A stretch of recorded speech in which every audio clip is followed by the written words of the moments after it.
Hello everyone and welcome back. In today's video, we will learn how to modify grid container properties to design responsive layouts. Say we have this list of movie posters and what we want to do is convert it into this grid where in each row we have 5 columns for desktop screens, 3 columns for tablets and 2 columns for mobile screens like this. Alright, so let's get started.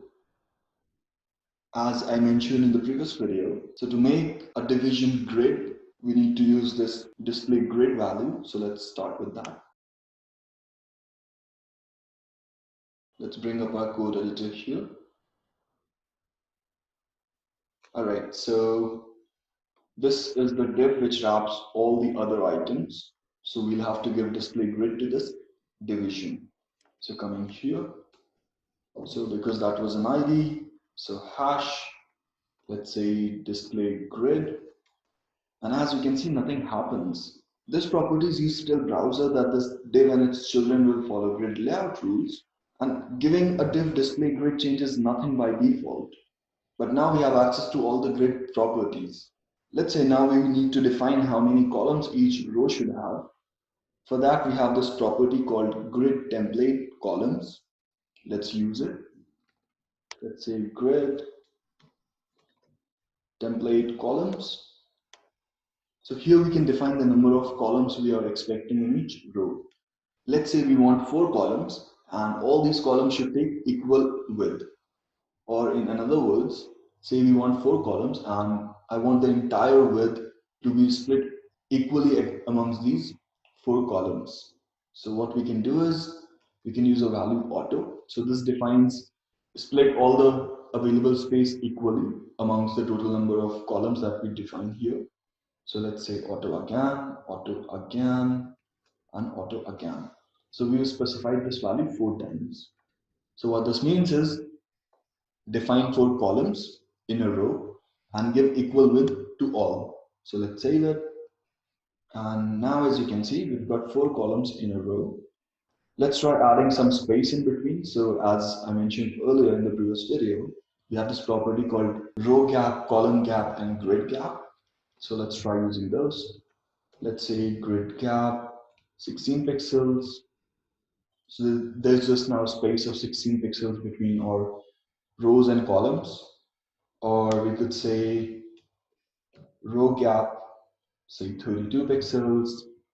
And as you can see here, there's a space of 32 pixels between these 2 rows. Similarly, let's try increasing the column gap, let's say 48 pixels. And as you can see, the space between these cards is, or these columns is 48 pixels. So let's just bring it back to 16 pixels. Now, what we needed was 5 items in a row. So to make that, what we can do is simply just add one more auto here. Let's save it. And as you can see, we've got 5. Say we needed 6, so we could have one more. And this would give us 6 columns in each row. Alright, so let's just bring it back to 5. So right now it's divided equally amongst all the columns. Say we wanted to give specific widths. Say we want the first column to be 300 pixels and second column to be just 100 pixels. Third column to be, say, 250 pixels. Fourth column to be 500 pixels and last column to be 150 pixels. Let's save it. And as you can see, all these different columns have different widths because we've defined different width for these columns. Alright, so let's just bring it back to auto for now. So let's say auto, auto, auto, auto, and auto. So we've given 5 autos here, that means 5 columns. Alright, so that does the job. Now, and as you can see, the entire grid is spanning across the width. Now let's say we want everything to be in the start. So we could do justified content and say start. Let's save it. And as you can see, nothing changes because we've specified the grid to take the entire width. So for that, let's try changing the width for now. So let's say instead of these autos, let's give them 150 pixels each. So we needed 5, 2, 3, 4, 5. Let's save it. And as you can see, my entire grid is in the start, so towards the left. Similarly, say I wanted everything to be at the end or the right, so I could simply use this value end. Or I wanted my entire grid to be in the center of the screen, so I could just do center.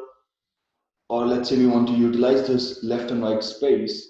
So for that, we could do, say, space between. So all the space will be divided equally in between these columns. So as you can see here, or we wanted the space to be around. So in that case, we could do space around.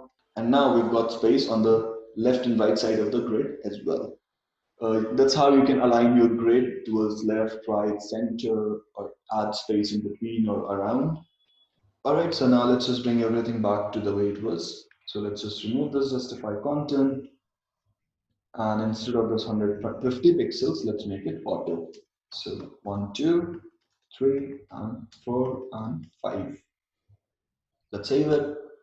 And as you can see, we've got these 5 columns in each row, or these 5 cards in each row.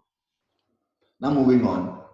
So what we want is to have just 3 cards for tablet screens and 2 cards just for mobile screens. So for that, we can use media queries.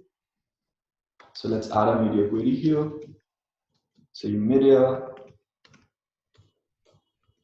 max width, say 900 pixels, and we want to control the number of rows. So let's just copy this for now and paste it here. So this value is going to stay the same, but what we want is we just want 3 columns. So we can remove these extra 2. Let's save it. Let's inspect and try opening it on an iPad. So coming here, and as you can see, we've just got these 3 columns. Similarly, for mobile screens, we just want 2. So we can add another media query. So media max width, say 400 pixels. And let's just copy this. So instead of 3, we just need 2. Let's save it. And let's try changing it to MotoG4. And as you can see, we just got 2 in each row. Or say we just wanted 1, so we could remove this also. And we would just have 1 in each row. And guys, that's how you can use grid and grid properties to design responsive layouts. That's all for today, guys. If there's something that you did not understand, feel free to drop a comment and we will discuss it. See you in the next video. Bye and take care.